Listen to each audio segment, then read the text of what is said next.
Isang mapagpaalang araw po sa ating lahat mga kapatid sa kasama po kayo kung naroroon at ganun din po sa mga nakikinig ng gawaing ito. Ah, Yun po mga sa Pilipinas, sa mapagpalang gabi po. Ngayon po ay ating masasaksihan sa araw na ito ang mga salita na mula sa ating Panginoon na sa pamamagitan po ng ating kapatid na kanyang gagamitin sa araw nito si Brother Albert. Tatawagin ko po si Sister Merly para po sa opening prayer.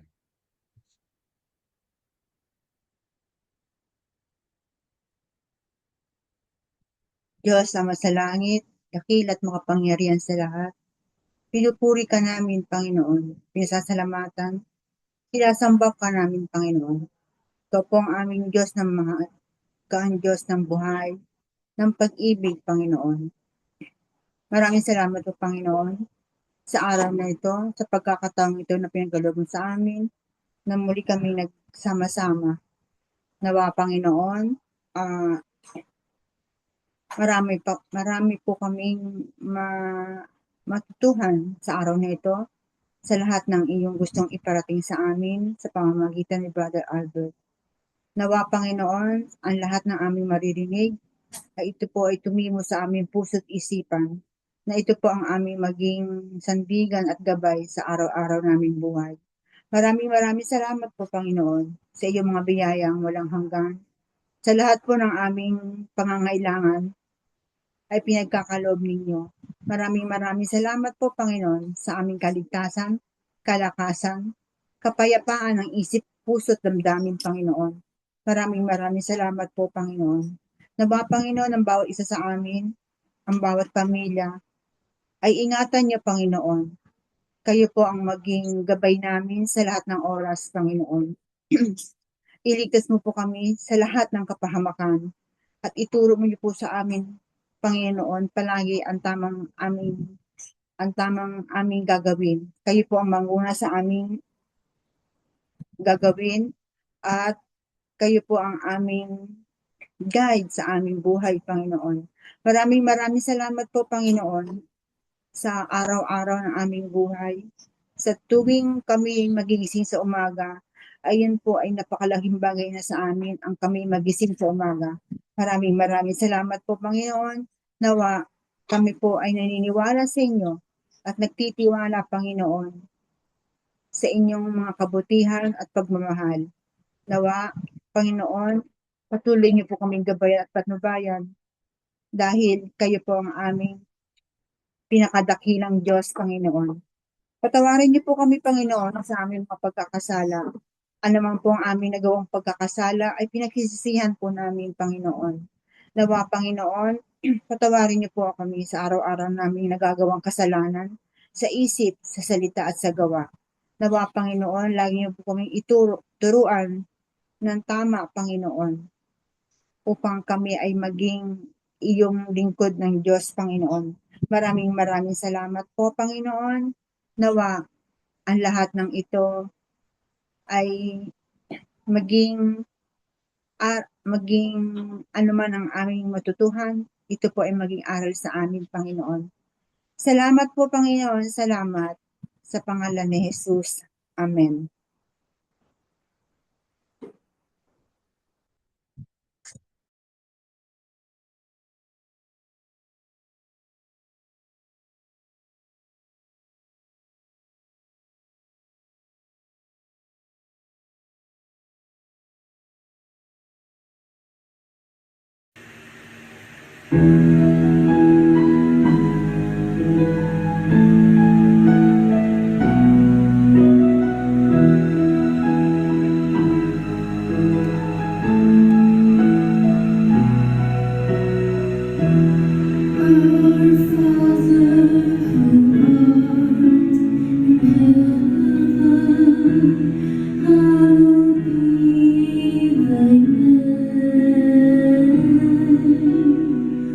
Thy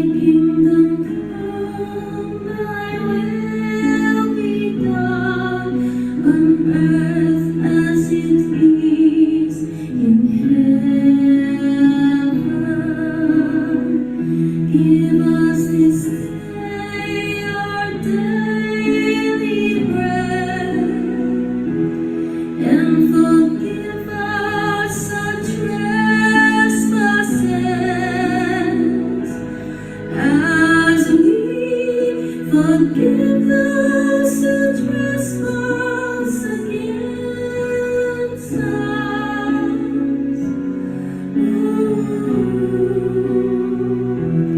And lead us not into temptation, but deliver us from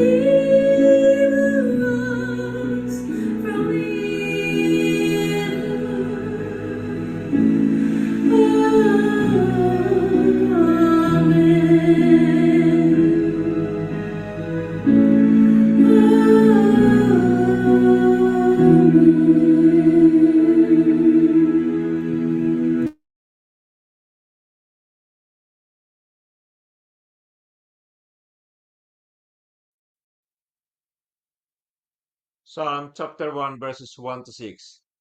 The way of the wicked, the way of the righteous and the wicked. Blessed is the man who walks not in the counsel of the wicked, nor stands in the way of sinners, nor sits in the seat of scoffers. But his delight is in the law of the Lord, and on his law he meditates day and night. He is like a tree planted by streams of water that yields its fruit in its season, and his leaf does not wither. In all that he does, he prospers. The wicked are not so, but are like chaff that the wind drives away. Therefore, the wicked will stand in the judgment, nor sinners in the congregation of the righteous. For the Lord knows the way of the righteous, but the way of the wicked will perish. This is the word of the Lord. Ngayon naman po mga kapatid ay ating papakinggan ating pong kapatid na si Sister Shirley sa kanya pong inspirational talk sa araw na ito. Purit parangal, masasalamat ang aking ibinabalik sa Diyos na buhay. Binabati ko po ang ating mga kapatiran sa ating bayang Pilipinas. Mga tanggapi po sa inyong lahat. At dito naman po sa Britain ay magandang tanghali po sa inyong lahat. At ang sino mang nakikinig at ang mga nanonood ng gawain ito ay naway pagpalain kayo ng Diyos. Ang akin pong tatalakayin ngayong gabi ay, ngayong hapon ay galing po sa Ezekiel chapter 36, verses 26. Bibigyan ko kayo ng bagong puso at bagong espiritu. Ang sumuway ninyong masuwaying ninyong puso ay gagawin kong bibigyan ko kayo ng aking espiritu upang makalakad kayo ayon sa aking mga tuntunin at masunod ninyo ayon sa tuntunin ninyong pwede bang sa English na lang? I will give you a new heart and a new mind. I will take away your stubborn heart of stones and give you a obedient heart.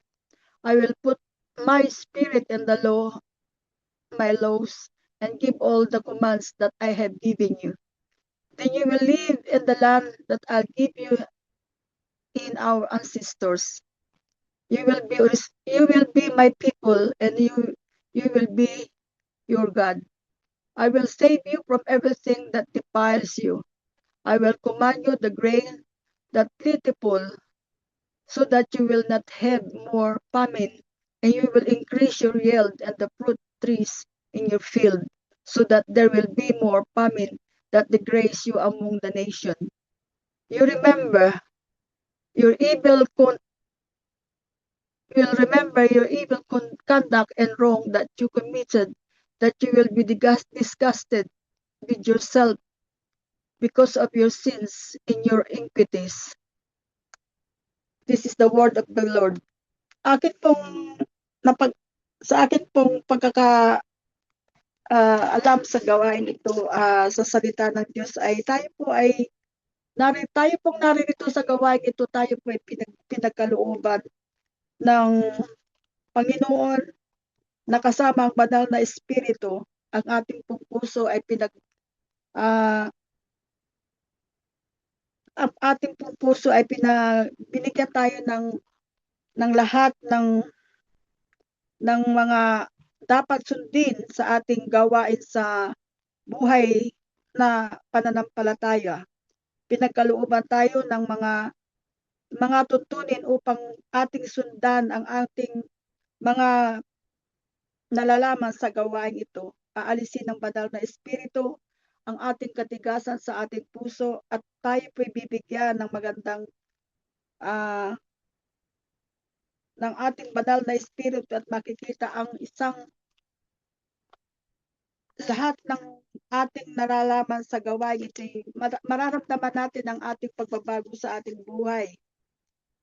Ang banal na espiritu po ay nagdudulot ng magandang kautusan upang tayo ay sumunod sa mga banal na salita at ito po ay ating dapat tanggapin ang katotohanan.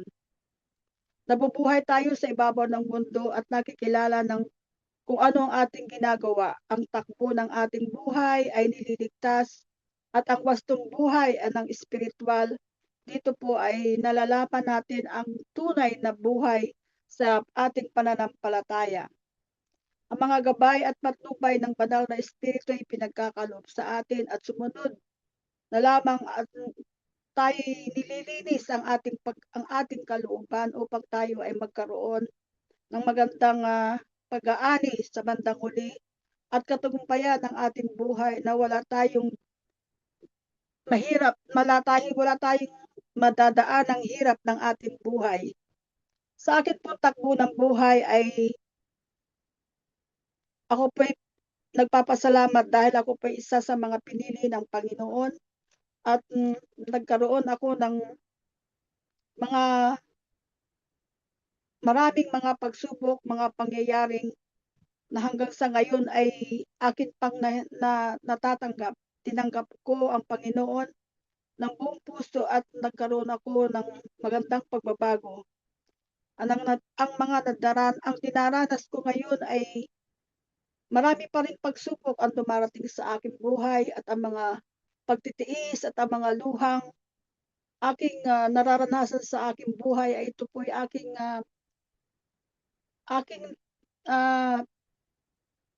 tinatanggap dahil alam ko ang ating Panginoon ay nasa sa atin dahil ang lahat ng ito ay ang Diyos ang nakakaalam kung ano ang dapat nating gawin dahil tayo pong narito sa ibabaw ng mundo ay na ang alayunin ay tumanggap ng katotohanan ay nadarama ko na ang banal na espiritu ay ating kasama sa ating buhay.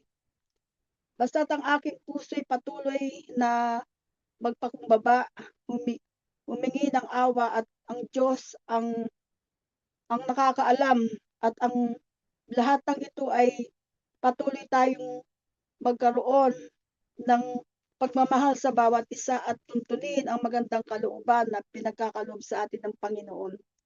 Ang pagmamahal ng Panginoon at ang pagmamahal ng Panginoon at awa ay biyayang hinihintay ko na nawa sa bandang huli magkaroon ako ng buhay na walang hanggan. Amen.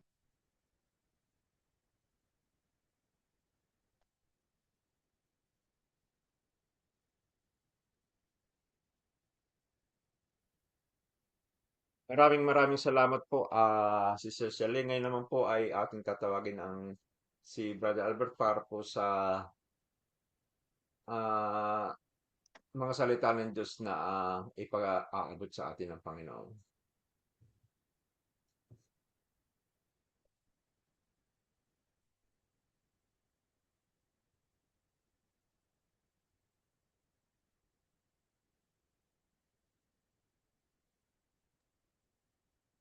Magandang araw po mga minamahal na magulang at kapatid. Magandang gabi dyan sa ating mga kapatid sa Pilipinas at magandang hapon naman dito sa ating mga kapatid sa UK. At magandang araw din sa mga taong maaaring nakakapakinig ng ating munting pag-aaral na ito. Maging anuman ang maging motibo nila sa kanilang pakikinig. ay dalangin ko po na ang kapayapaan at ang kaliwanagan ng Diyos ang siya maghari sa bawat isa sa atin. Maganda yung binasa ni Sister Shirley at ang kanyang pagkakaliwanag doon sa kanyang binasa ayon sa kanyang nagaganap sa kanyang buhay. So lahat po naman ng mga salita ng Diyos ay makabuluhan. Ang Panginoon po ay hindi nagsasabi o hindi nagsasalita ng hindi mahalaga. Lahat po ng salita ng Diyos ay mahalaga. Kaya kung mapapansin nyo ay doon sa ating logo ay nakalagay doon yung Psalm 119 verse 105, yung ang mga salita mo ay ilaw sa aking mga paa at liwanag sa aking landas. So, kung atin pong pagninilayan ng kaunti ang mga salitang ito, ay napakahalaga ang salita ng Diyos sa ating buhay. Kung tayo po ay naghahangad ng kaligtasan at kaliwanagan ng ating buhay, yan po lahat ay masusumpungan sa kanyang salita. At kung yung pong mga salitang yan ay kailangan pong magbunga sa ating buhay. At inaatasan din po tayo ng Diyos na ating sundin ang kanyang mga kautusan. Sabi nga po rito sa aklat ng Ecclesiastes chapter 12 verse 13 and 14.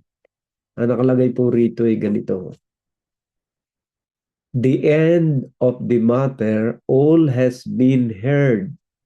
Fear God and keep His commandments, for this is the whole duty of man. Yung po palang pagkatakot at pagsunod sa kalooban ng Diyos, yun ang kabuuan ng ating tungkulin.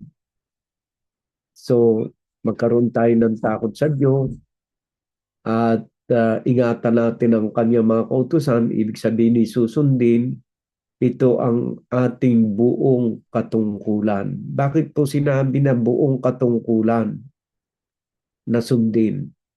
Kasi po, yun po yung kayamanang ating iniimpok sa kabila. Sa ating pagsunod, sa ating pag-iingat ng kanyang mga kautusan, kasi ang kanyang pong mga kautusan ay righteous and good. Lahat ay kabutihan.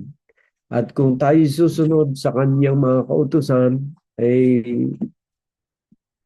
ang binabanggit po rito, dapat i-consider natin itong ating buong katungkulan. Itong ating duty. Itong dapat nating tawag dito, the whole duty of man. O yung ating tungkulin. Ano po yung tungkulin? Ingatan ang kanyang kautusan, sundin, at matakot sa kanya.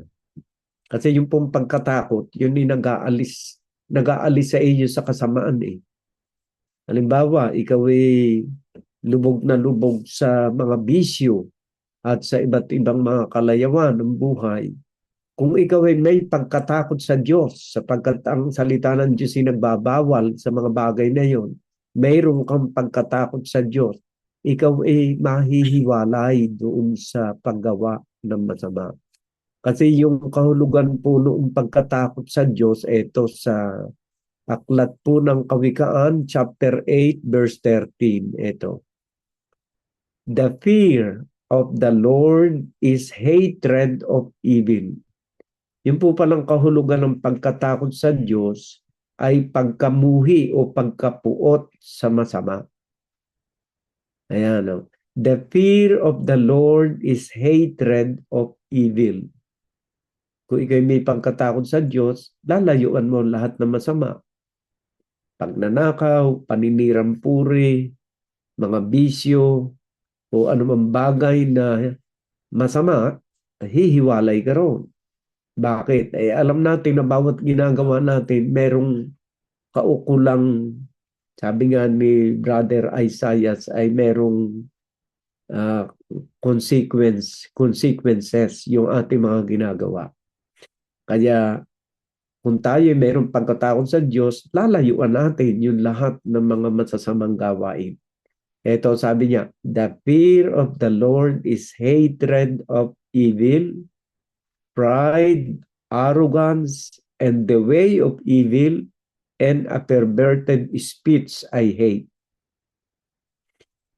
Yung mga bagay pa lang yun, kung may takot ka sa Diyos, iiwasan mong gawain.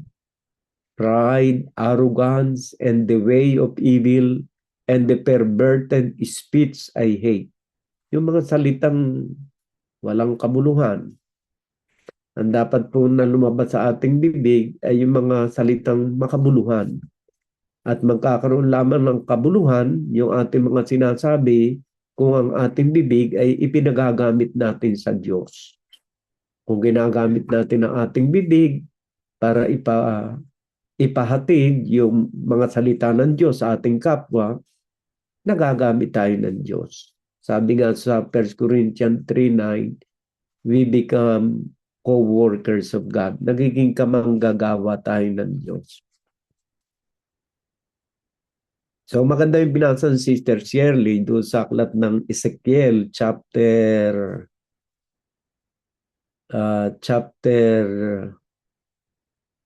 ano ba yung Ezekiel chapter 36 verse 26. Ito po ang binasa niya Ayan. I will give you a new heart, and a new spirit I will put within you. And I will remove the heart of stone from your flesh and give you a heart of flesh. And I will put my spirit within you and cause you to walk in my statute and be careful to obey my rules. Ayan. Alam po ninyo mga kapatid, yung pagbabago ng buhay ng isang tao ay hindi natin magagawang pansarili po yun, mga kapatid. Hindi natin magagawang baguhin ang ating sarili kung by our own sa ating sariling makakaya. Kaya tama yung sabi ni Kristo roon sa John chapter 15, verse 3 ba yun? Pag hiwalay kayo sa akin, wala kayong magagawa. So, kung wala ang Diyos, parang napaka-imposible na mabago nga ang buhay ng isang tao. Marami tayong mga New Year resolution na ginagawa taon-taon na mag-aalis ka na ng paglalasing, paninigarilyo, iba't ibang mga pagsusugal o iba't ibang uri ng bisyo. Pero after a while, nabalik ulit. Bakit? Kasi po yun po ay mga bagay na hindi tayo tinutulungan nung isang makapangyarihan na magpapabago ng kalooban. Alam po ninyo, ang Diyos, ang unang-unang binabago ang puso. Pero babasahin ko muna sa inyo sa Jeremiah chapter 10, verse 23 and 24. Ang sabi po rito ni Prophet Jeremiah, I know, O Lord, that the way of man is not in himself, that it is not in man who walk to direct his step. Correct me, O Lord, but in justice, not in your anger, lest you bring me to nothing. Alam po ninyo, pagka yung merong mga taong merong mga bisyo o masasamang pag-uugali, ay sa aking karanasan kung minsan sinasabi na iba, bakit ayaw kong pagpayuhan para ma-correct daw. Pero wala po sa akin ang kapangyarihan ng magtuwid ng tao. Ang aking masasabi lang, kung gusto nating magbago, ay sumama siya rito sa gawain at makinig siya ng salita ng Diyos, sapagkat ang may kapangyarihang magpabago ng buhay ng isang tao ay walang iba kundi ang Diyos. Siya po may kapangyarihan. Kaya nga dito sa aklat ng Jeremiah chapter 10 verse 23 and 24, I know, O Lord, that the way of man is not in himself, that it is not in man who walk to direct his step. Correct me, O Lord, but in justice, not in your anger, lest you bring me to nothing. Ang salita po kasi ng Diyos ang talagang magtutuwid sa atin. Kaya sabi nga po ni Saint Paul sa kanyang sulat sa 2 Timothy chapter 3 verse 16, ang sabi rito, all scripture is breathed out by God and profitable for teaching. Kailangan po kasi talagang turuan tayo ng salita ng Diyos. For reproof, para ang salita po ng Diyos ang sumaway. For correction, para po ang salita ng Diyos ang magtama o magtuwid ng ating pamumuhay. And for training and righteousness. Kaya nga po tayo hindi tumitigil linggo-linggo.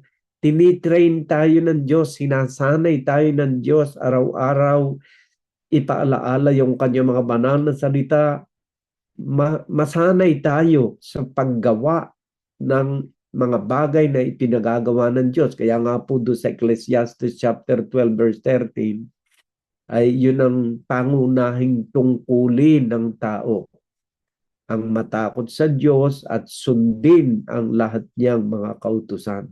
So tayo po tinitrain ng Diyos for training in righteousness. Bawat linggo po tayo isinasanay ng Diyos. Bawat linggo itinatama ng Diyos yung ating mga maling kaisipan, yung ating mga maling pagsasalita, yung ating mga maling ginagawa sa ating buhay, iba't ibang uri ng bisyo, iba't ibang uri ng mga kasamaan na ginagawa natin. Yung pagsaway, reproof, sinasaway tayo ng salita ng Diyos. At tinuturuan tayo ng salita ng Diyos. Pagka po kasi nagkulang ang isang tao sa aral ng Diyos, mahirap po yun . Doon sa aklat ng Isaiah,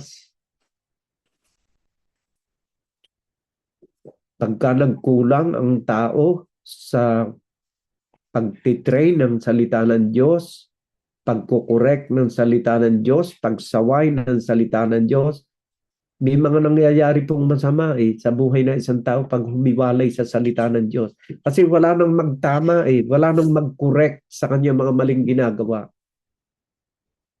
Tuloy-tuloy na lang ang kanyang maisip kung ano yung kanyang maisip. Magbisyo, puro party-party, mga kung ano-anong mga sugal-sugal, tuloy-tuloy na lang Wala nang nananaway sa kanya, wala nang saway, walang nananaway na salita ng Diyos. Kaya napapahama ka isang tao pag napahiwalay. Basahin po natin sa aklat ng Isaiah chapter 5 verse 13. Therefore my people go into exile for lack of knowledge. Their honor men go hungry, and their multitude is parched with thirst.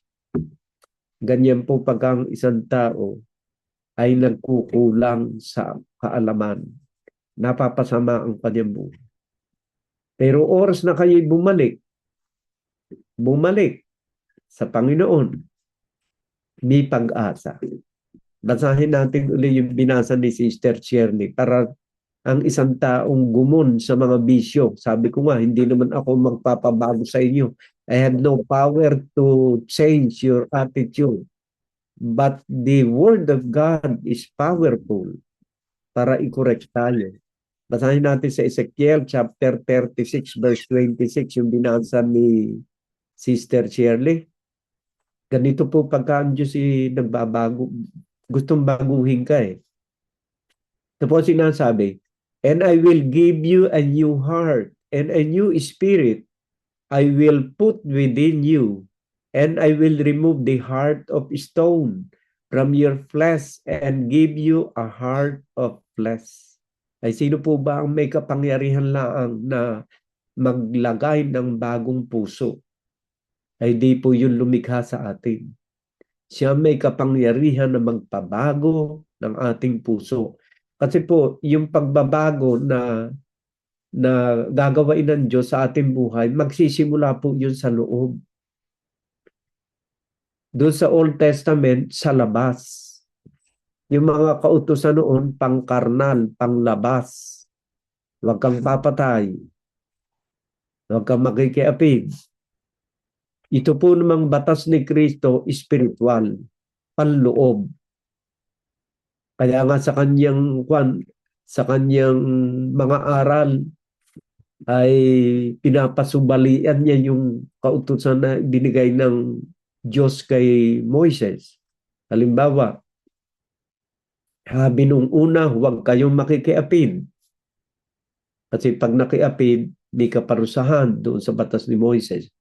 Pero sinasabi ko naman ngayon, ang sino man tumitig ng may mahalay na damdamin sa kanyang kapwa ay nagkasala na ng pangangalo niya. Sa makatuwid, ang pagbabago na gusto ng ating Panginoon Jesucristo ay sa loob. Kaya nga dito sa binasa ni Sister Shirley, and I will give you a new heart. Ay sino ba makapagbibigay sa atin ng bagong puso? Ang Diyos po ang nagsasalita rito. And a new spirit I will put within you. Kasi doon sa Old Testament, siya po rin na naghahasik ng banal na espiritu. Pawisik-wisik yung kanyang pagbibigay ng banal na espiritu nung kapanahonang yun.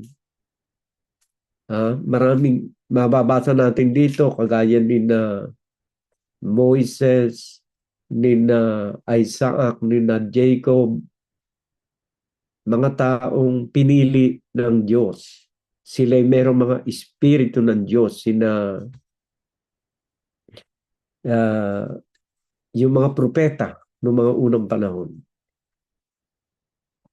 Ang may kapangyarihan po na magpabago ng buhay ng isang tao ay ang Diyos. At yun po ay sa kapangyarihan ng kanyang banal na salita. Kung sa lumang tipan ay nagkakaroon ng pagbabago ang buhay ng isang tao dahil sa takot sa batas. Dahil pag nilabag mo ang batas ni Moises, ni Propeta Moses, ay mayroong kaparusahan. At yun ang kinatatakutan nila. Pero dito sa panahon ng ating Panginoon Jesucristo, ang puso ang unang-unang nililinis ni Kristo. Kaya nga hindi napapansin ng mga kasambahay yung bakit nagbabago ang kilos at pag-uugali ng isang taong na kay Kristo.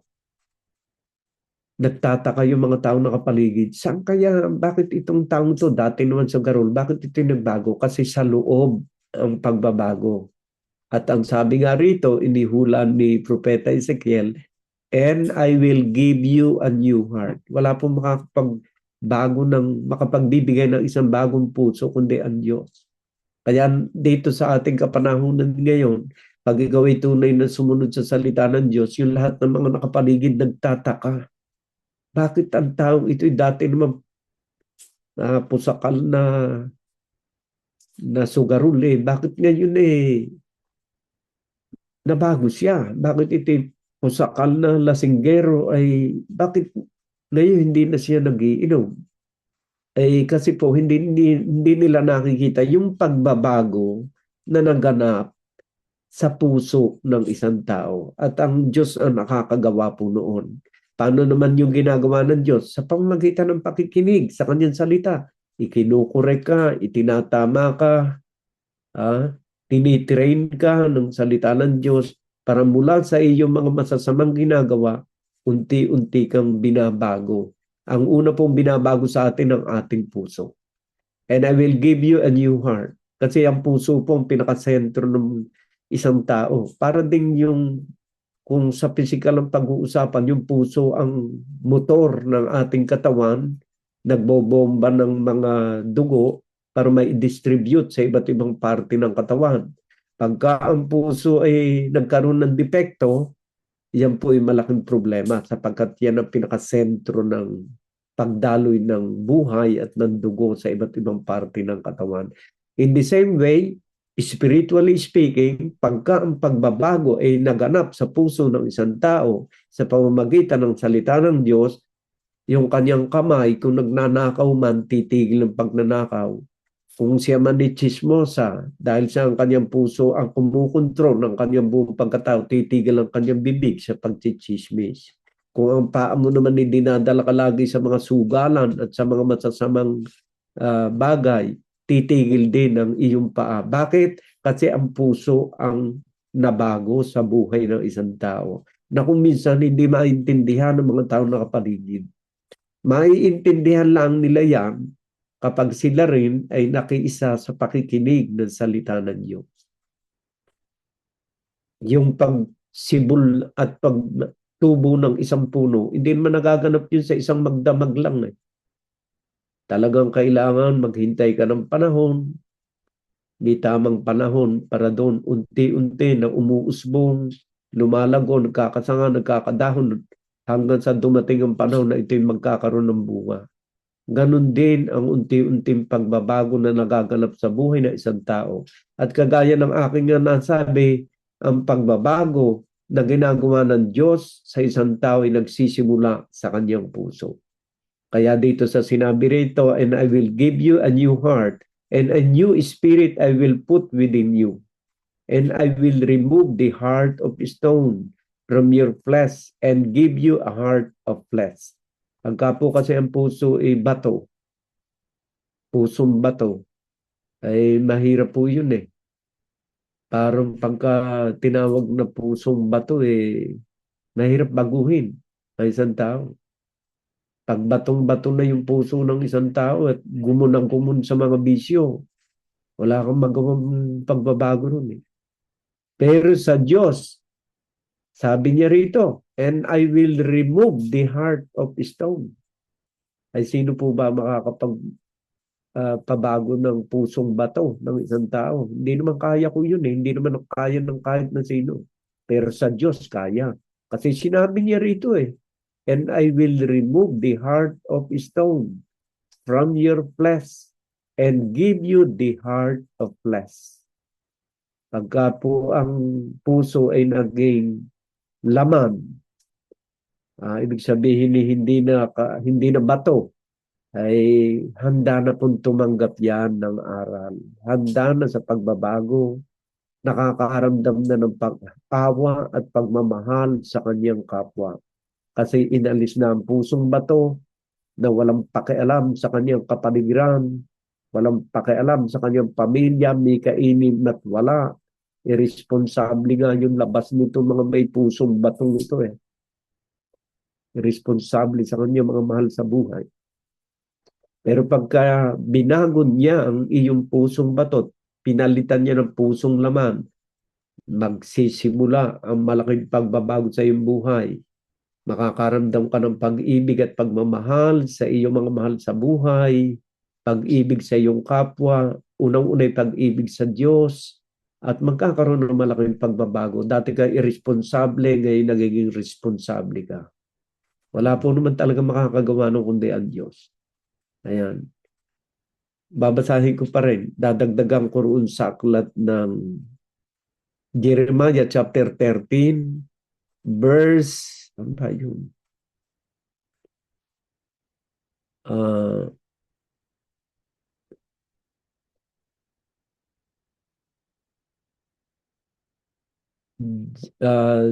Jeremiah chapter 13, verse 23. Ang nakalagay po rito ay ganito. Can the Ethiopian change his skin, or the leopard his spot? Then also you can do good who are accustomed to do evil. Kaya kayang palitan ng negro ang kanyang, paputiin ang kanyang balat, o yung mga leopardo, yung mga spot sa kanyang katawan, then also you can do good who are accustomed to do evil. Ang Diyos po makakagawa nun. Pag pinaltan yung ating puso. Kasi yung salita po ng Diyos, very powerful yun. Very powerful. Basahin po natin sa aklat ng Hebrew chapter 4 verse 12. Ito po sinasabi. For the word of God is living and active.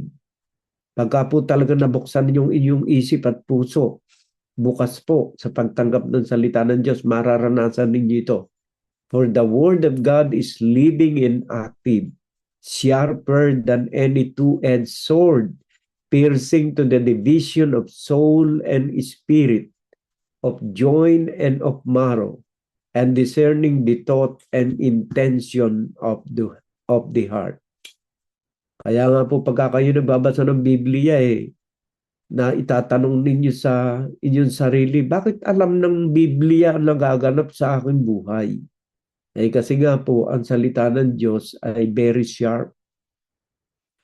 Yan po, if oras na binasa natin o napakinggan natin, yan po'y naglalago sa kaibuturan ng ating pagkatao. Kasi nasasaliksik niyan yung mga bagay na hindi kalugod-lugod sa ating pagkatao. At dahil doon sa ginagawang iyon, pagkarinig mo ng salita ng Diyos, yun ang pasimula na ikaw ay unti-unting binabago ng Diyos sa kapangyarihan ng kanyang banal na salita. Kaya nga po, all scripture are all breathed out by God and is profitable for teaching, for correction, for training. Pagka po tayo humiwalay sa salita ng Diyos, mapuputol yun. Merong posibilidad na ulit tayo sumama. Ayan. At dito sa verse 13 ng Hebrew chapter 4 verse 13, and no creature is hidden from His sight, but all are naked and exposed to the eyes of Him to whom we must give account. Wala naman tayong maikukubli sa Diyos Sa harap ng kanyang kapangyarihan at ng kanyang salita, wala tayong maikukubli sa ating pagkatao. Pag binasa natin ang Biblia, kahit nga yung pinakasikretong bagay na nasa ating pagkatao na sasaliksik ng kanyang salita. At doon nagsisimula ang isang tunay na pagbabago kung tatanggapin natin ang kanyang mga kautusan at tayo lalo na po kung isa sa buhay natin sa araw-araw, malaking himala ng pagbabago magaganap sa ating buhay. So, yun ang buong katungkulan ng tao. Nakagaya ng binasa ko nga kanina dun sa aklat na Ecclesiastes, chapter 12, verse 13. Siguro sa Tagalog ko babasahin, parang mas madali kong maintindihan to Dito po sa aklat na Ecclesiastes, o mga ngaral, chapter 12, verse 13. Ito po sinasabi. Itong wakas ng bagay, this is the conclusion of everything. Ito na yung sum up nung lahat ng bagay. Lahat ay narinig, ikaw ay matakot sa Diyos at sundin mo ang kanyang mga utos sapagkat ito ang buong katungkulan ng tao. Sa salitang ito na ito ang buong katungkulan ng isang tao, at ito pa naman ang nawala sa iyong buhay habang ikaw ay nandito sa mundo, yung pagsunod sa kanyang mga kautusan at pagkatakot sa kanya. I think you miss everything in your life. Naiwala mo pinakamahalagang bagay sa iyong buhay. Kung wala kang pagkatakot sa Diyos at hindi mo sinusunod ang kanyang mga kautusan, dahil sabi rito, ito ang buong katungkulan ng tao at hindi mo ginawa, ay parang you lose everything in your life. Naiwala mo ang lahat sa iyong buhay. Bakit? Bakit mo naiwala? Dahil hindi ka natakot sa kanya, hindi mo sinunod ang kanyang mga kautusan, naiwala mo ang lahat, naging walang kabuluhan ang iyong buhay. Bakit? Dito sa verse 14. Ito po ang dahilan. Sapagkat dadalhin ng Diyos ang bawat gawa sa kahatulan, pati ng bawat kubling bagay, maging ito'y mabuti o maging ito'y masama. Ay kung ikaw ay nawala na ang pagkatakot sa Diyos at wala nang pagsunod sa kanyang mga kautusan, na iyon pa naman ang pinakamahalagang tungkulin ng tao. Hindi natin naiisip na lahat pala ng ating ginagawa ay dadalhin ng Diyos sa kahatulan. Ay kung ikaw ay puro paglabag, wala ka ng pagkatakot sa Diyos. Ay nakakatakot pala dito, dadalhin ng Diyos ang bawat gawa sa kahatulan, pati ang bawat kubling bagay, maging ito'y mabuti o maging ito'y masama. Nakakatakot pala magiging bunga. Kaya mas mahalaga na sundin natin, ito ang buong katungkulan ng tao. Ano itong buong katungkulan ng tao? Matakot ka sa Diyos at sundin mo ang lahat ng kanyang mga utos. Sa ganitong paraan, magiging makabuluhan ang ating buhay. Kung gusto mo ng isang buhay na makabuluhan, may kaayusan, maaliwalas na pamumuhay, sundin mo ang kanyang mga utos, magkaroon ka ng pagkatakot sa Diyos, dahil ito naman talaga sinasabi ng Diyos na buong katungkulan ng bawat isa sa atin. Hindi yung kayamanan, hindi yung mga material na bagay, kundi yung pagsunod sa kanyang banal na kalooban. Sa mundong ito na napakaraming mga kompetisyon, ang taong may takot at may sumusunod sa kanyang kautusan, mayroong contentment. Hindi siya nahihila ng iba. Kahit na iba ay marangya ang buhay at ako naman ay kaunti lamang ang akin. Pag nasa Diyos ka kasi meron kang contentment. Basahin natin sa aklat ng 1 Timothy. Ano ba yun? 1 Timothy. Ito. 1 Timothy. 1 Timothy. Nasaan ba yun? Chapter 6, verse, ano ba yun? Ito po, chapter 6, verse 6. Datapwat ang kabanalan na may kasiyahan ay malaking kapakinabangan, sapagkat wala tayong dinalang anuman sa sanlibutan at wala rin naman tayong mailalabas na anuman. Ngunit kung kayo'y may pagkain at pananamit, ay masisiyahan na tayo doon. Datapwat ang mga nagsisipagnasang yumaman ay nangahuhulog sa tukso at sa silok at sa maraming mga pitang hangal at nakasasama, na siyang naglulubog sa mga tao sa kapahamakan at kamatayan.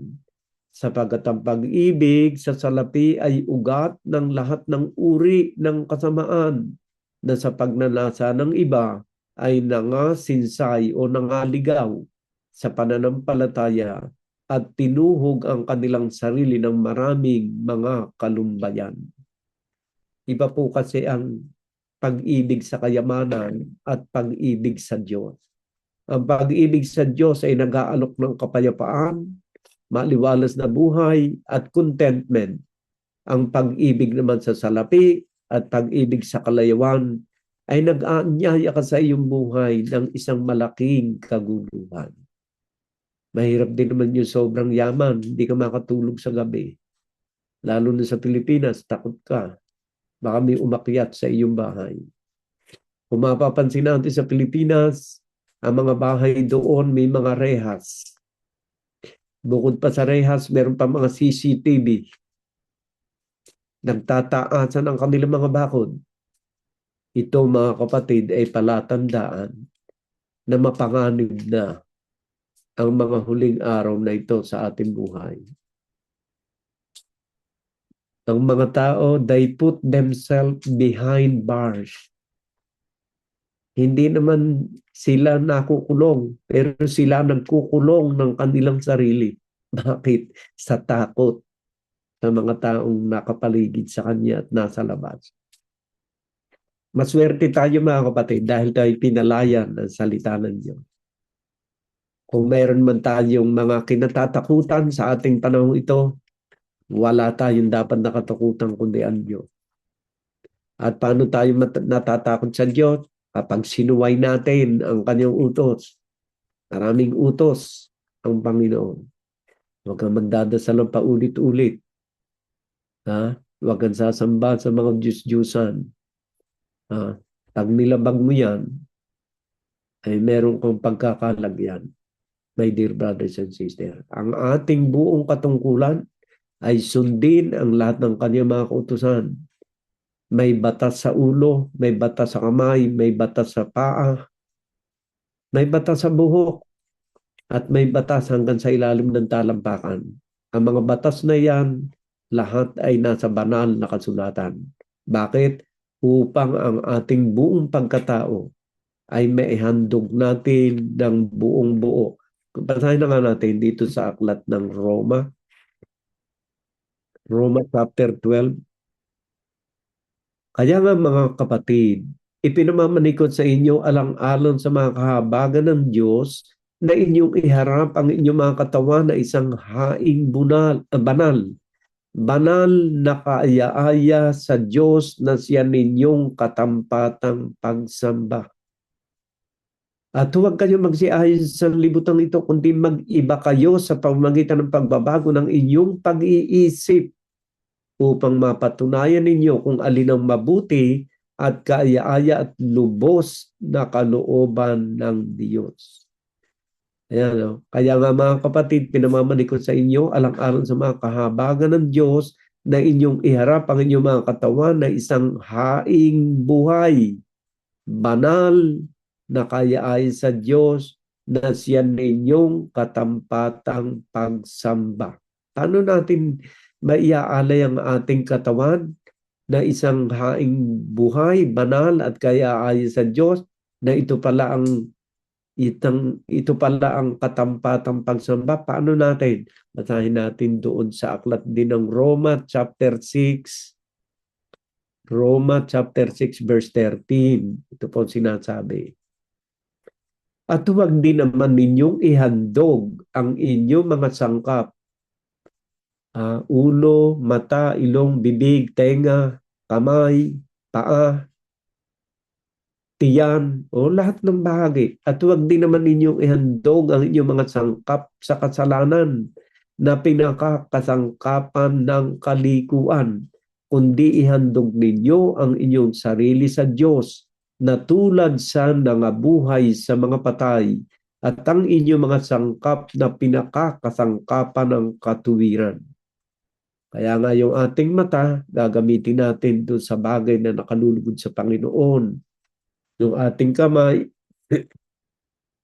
gagamitin natin sa ating paglilingkod, sa ating kapwa, sa ating mga mahal sa buhay, para na rin tayo naglilingkod sa Diyos. Dahil alang-alang sa Diyos at sa kanyang banal na salita, nababago ang ginagawa ng ating kamay, nababago ang ating isip, nababago ang ating bibig. Kaya ang tunay na pagsamba sa Diyos ay pagsunod sa lahat ng kanyang kagustuhan mula ulo hanggang talampakan. Kung paano natin iniaalay, kung paano natin ginagamit ang bawat sangkap ng ating katawan, alang-alang sa Panginoon, yun ang katampatang pagsamba na ating magagawa sa Diyos. Sisimulan natin yan at ginagawa na ng iba ang mga bagay na ito. Alam ko, malaking pagbabago na nagaganap sa ating buhay dahil tayo patuloy na tinuturuan ng Diyos. Ang ating buhay unti-unting pinapanday ng Diyos. Lagi natin isipin si Jesus pala'y karpintero. Pinapanday niya ang ating puso, pusong bato, gagawing pusong laman. Papandayin niya ang ating buong pagkatao mula sa ating ulo hanggang sa talampakan. Babaguhin niya ang maraming mga nakaugalian at nakasanayang gawain ng ating katawan na hindi kalugod-lugod sa Diyos. Babaguhin ng Diyos ang lahat ng bagay na masama, na masama sa ating katawan upang dalahin tayo sa kabanalan at pagiging masunurin sa kalooban ng Diyos. Ecclesiastes chapter, ano sinasabi? Ecclesiastes chapter 12 verse 13. Itong wakas na mga bagay, lahat ay narinig. Ikaw ay matakot sa Diyos at sundin mo ang kanyang mga utos, sapagkat ito ang buong katungkulan ng tao. Lagi nating tatandaan, ito pala ang ating the whole duty of man. Ito ang ating buong katungkulan, ang sundin ng kanyang mga utos. Ang paglabag ay masama, ang kahihinatnan ng ating buhay. Ang pagsunod, magbibigay sa atin ng isang napakagandang buhay sa hinaharap. Ang pagpili pa rin ay nasa sa atin, my dear brothers and sisters. Pero ang dapat nating piliin ay ang sundin ang kalooban ng Diyos. Basahin nga natin dito sa aklat ng Deuteronomio chapter 30 from verse 19. Ito po sinasabi. Aking tinatawag ang langit at ang lupa na pinakasaksi laban sa inyo sa araw na ito, na aking ilagay sa harap mo ang buhay at ang kamatayan, ang pagpapala at ang sumpa. Kaya't piliin mo ang buhay upang ikaw ay mabuhay, ikaw at ang iyong binhi. So, kumbaga man ang Diyos ay nagbibigay ng kalayaan sa atin. Dahil sa siya Diyos ng pag-ibig, nagbibigay pa rin siya ng kalayaan sa bawat isa sa atin upang tayo ang pumili sa ating sarili. Whether it is good or evil, kalayaan mo, kapatid, na ikaw ay pumili. Kasi gusto ng Diyos yung kusa ang pagsunod sa Kanya. Kaya yung kusang pagsunod natin, napakahalaga yon, my dear brothers and sisters. Napakahalaga yon.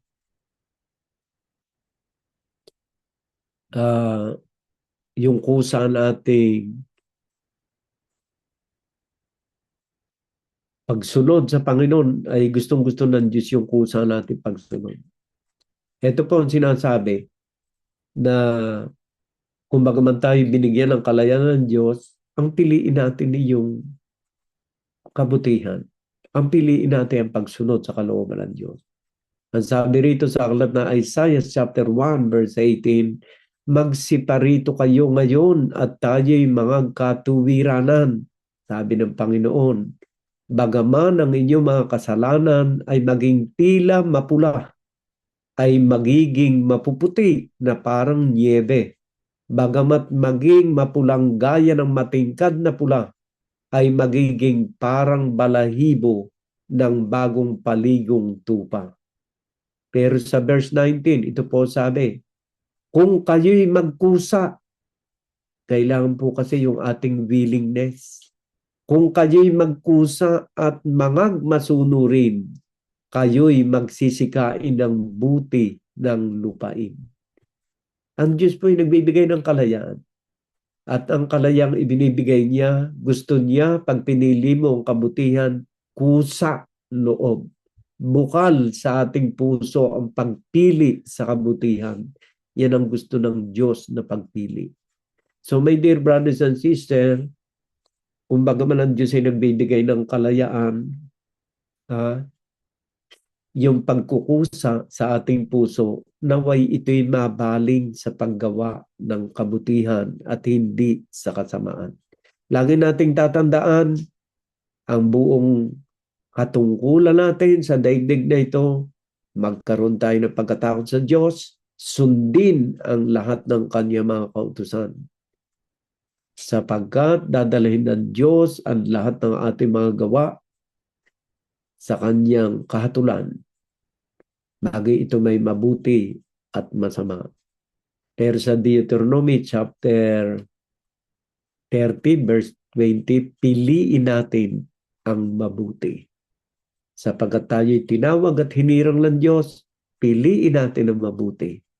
Kung ano yung kalugod-lugod na dapat natin gawin sa ating mga mahal sa buhay, kung ano yung tama na dapat natin gawin sa relasyon natin sa ating kapwa sa labas, magi sa trabaho, magi sa ating pamilya, magi sa ating mga kapitbahay, o magi sa ating kapatiran, kung alin yung banal, kalugod-lugod, mabuti, at makatwiran ayon sa salita ng Diyos, itong dapat nating isaisip araw-araw. Basahin nga natin doon sa Philippians chapter 4 verse 8. Philippians chapter 4 verse 8. Ito, chapter 4 verse 8. Ito sinasabi.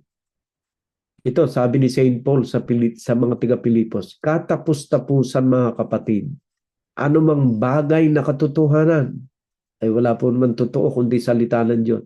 Anumang bagay na kagalang-galang, anumang bagay na matuwid, salita po ng Diyos yan eh. Anumang bagay na malinis, anumang bagay na kaibig-ibig, anumang bagay na mabuting ulat, kung may anumang kagalingan at kung may anumang kapurihan, ay isipin ninyo ang mga bagay na ito. Isa po yan, napakaganda. Yun ang ilalagay natin sa isipan. And in that way, masasabi natin, nakakasunod tayo sa kautusan, ibigin mo, Panginoon mong Diyos, ng iyong buong isip, ng buong lakas, ng buong puso. So my dear brothers and sisters, nawa ay nakapagbukas ng kaunti ang mga salitang ito ng Diyos upang magdulot sa bawat isa sa atin ng kapayapaan at magandang buhay, maaliwalas na buhay sa ating pakikitungo sa mga taong nakapaligid sa araw-araw ng ating buhay. Nawa ang Espiritu ng Diyos ay mabuhos. Kasi doon sa lumang tipan, pawisik-wisik lang ng Espiritu. Pero sa panahon ito ng ating Panginoon Jesucristo, ibinuhos na niya ang banal na Espiritu. Kaya mas malaki ang ating tsansa sa isang malaking pagbabago na magaganap sa ating buhay. Ayan. Dito sa Aklat ng Gawa, nasaan po ba yung, ito, Aklat ng Gawa, chapter 2, verse 16. Ito po sinasabi. Verse 16.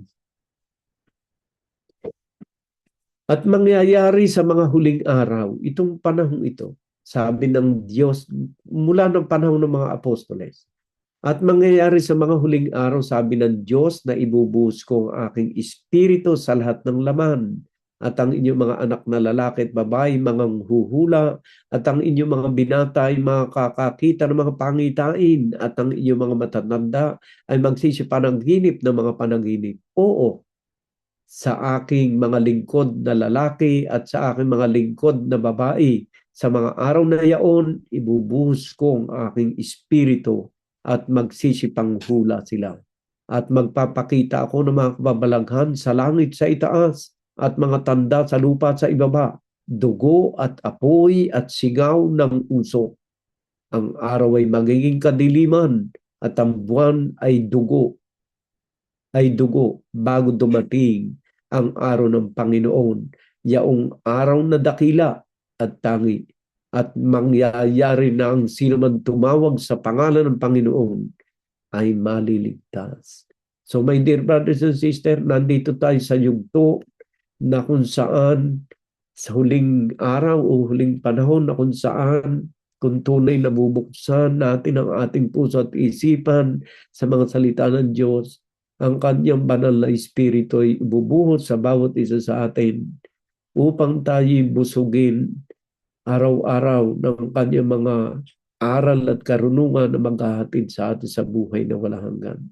Nawa ang pagpapala at patnubay ng ating Panginoon Jesucristo at ang paggabay ng banal na espiritu siya maghari sa bawat isa sa atin ngayon at maging sa darating na mga araw sa ating buhay. Amen.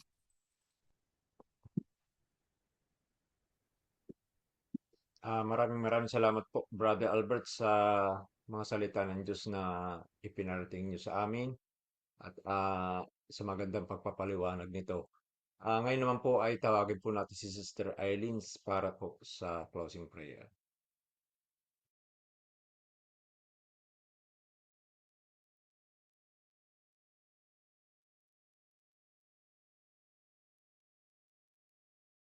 Yes, Lord, maraming salamat po, Lord, sa araw na ito na inyo pong ipinagkaloob sa amin upang kami po muli ay magkasama-sama.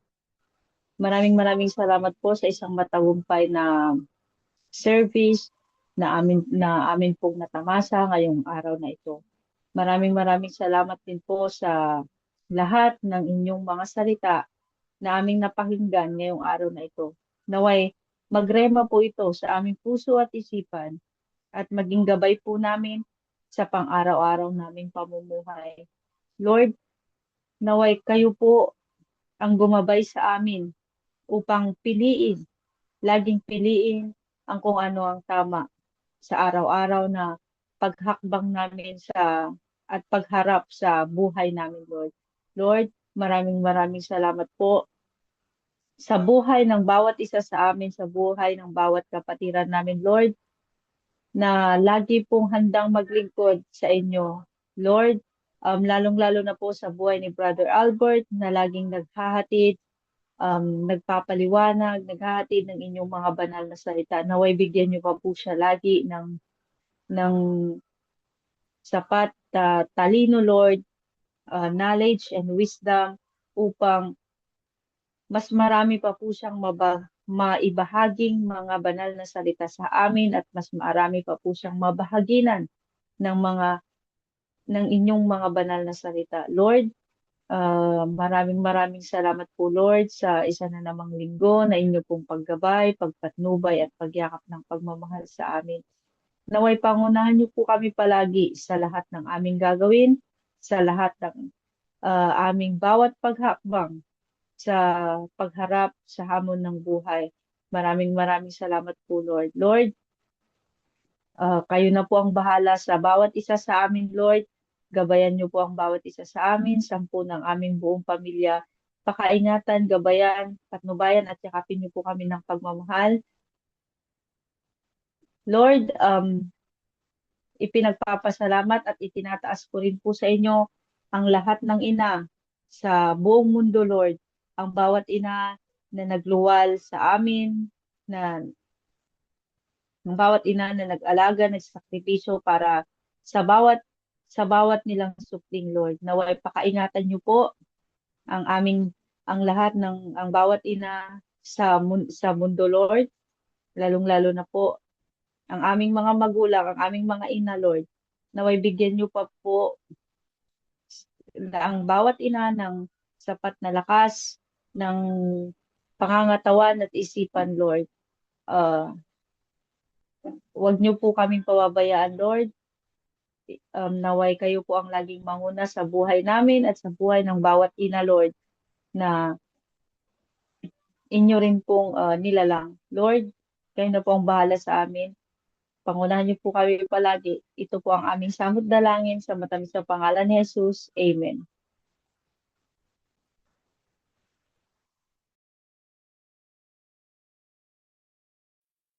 Muli po, maraming salamat po sa inyong lahat mga kapatid sa pakikinig sa salita ng Diyos at salamat din po sa ating Panginoon sa mga salita niya na ipinagkaloob niya sa atin sa araw na ito na nawa ito ay maging patuloy na maging parte ng ating buhay pananampalataya at yan lamang po at God bless us all.